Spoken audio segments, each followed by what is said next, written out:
नमस्कार दोस्तों, आपका स्वागत है आपके अपने YouTube channel education for Bharat में और मैं हूं आपका दोस्त BK तिवारी। दोस्तों, जैसा कि मैं आपको हमेशा बताता हूं कि भाई फर्जी डिग्री के भरोसे आप कभी भी किसी वैकेंसी में अप्लाई ना करें और विशेषतः गवर्नमेंट वैकेंसी में तो आपको अप्लाई करना ही नहीं चाहिए। क्योंकि ये बात मैं आज इसलिए कह रहा हूं कि अभी जो हाल बिहार का जो चल रहा है उस बिहार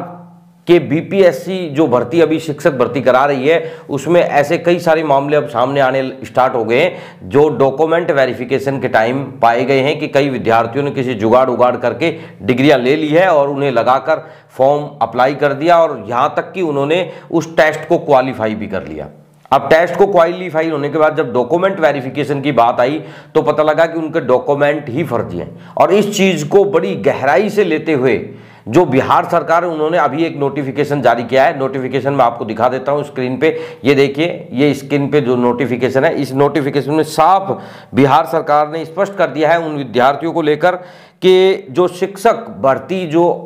अभी चल रही है जिसमें डॉक्यूमेंट वेरिफिकेशन हो रहे हैं, इनमें यूनिवर्सिटियों से अब जो पहले एक पर्टिकुलर एक स्टूडेंट का वेरिफिकेशन मांगा जाता था कि आप ये बताइए कि ये स्टूडेंट ने आपके यहाँ से कोई भी कोर्स जैसे BEd या DLEd किया है या नहीं किया है। लेकिन अब जो बिहार सरकार है वो उस यूनिवर्सिटी की जिस सेशन का स्टूडेंट है उसी सेशन के सभी विद्यार्थियों की लिस्ट अब मांग रही है। तो उससे क्या है, बिल्कुल क्लियर हो जाएगा। जैसे मान लीजिए कि एक यूनिवर्सिटी है जिसके पास 100 सीटें हैं और 100 सीटों से अब जो क्रॉस डिग्रियां हैं, यानी कि जो मैं हमेशा बताता हूं बैकडेटेड डिग्री जो कि सीटों से क्रॉस होके मिलती है, वो डिग्री वाले अब सारे इस मामले में फंस जाएंगे और उनकी डिग्री का बिल्कुल क्लियर हो जाएगा कि उनकी डिग्रियां यूनिवर्सिटी ने किस तरीके से दी है।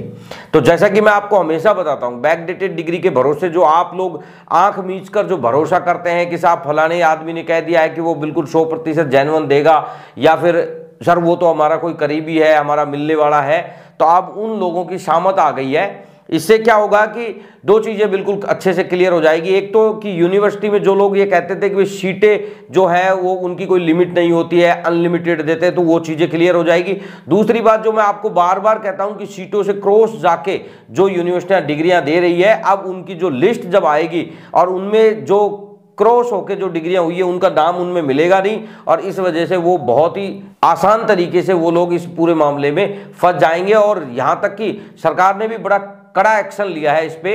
सरकार ने साफ कर दिया है कि यहां पर कोई भी फर्जी डिग्रीधारी स्टूडेंट को कोई राहत नहीं मिलेगी। अगर उनका कोई डॉक्यूमेंट फर्जी पाया जाता है तो ब्लैकलिस्टेड करेंगे, साथ ही उनके ऊपर कानूनी कार्रवाई भी होगी और साथ ही साथ 5 साल तक वो किसी भी वैकेंसी में उपस्थिति दर्ज नहीं करा पाएगा, यानी कि फॉर्म अप्लाई नहीं कर पाएगा। तो यानी कि जो बैकडेटेड डिग्री वाले अपने डॉक्यूमेंट वेरीफाई करा रहे हैं उनको मैं आप बता दूं कि वो लोग थोड़ा सावचेत होकर कराएं। आपकी यूनिवर्सिटी ने कहीं ऐसा नहीं किया हो कि उन्होंने अपनी सीटों से क्रॉस जाके आपको डिग्री दी हो और फिर अब आपके लिए लेने के देने पड़ सकते हैं। दोस्तों, बिहार सरकार का जो ये एक रुख है फर्जी डिग्रियों को या फर्जी दस्तावेजों को लेकर, आपकी इसमें क्या राय है और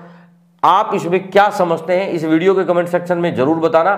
और अगर ये वीडियो पसंद आया तो इस वीडियो को ज़्यादा से ज़्यादा शेयर जरूर करना। धन्यवाद।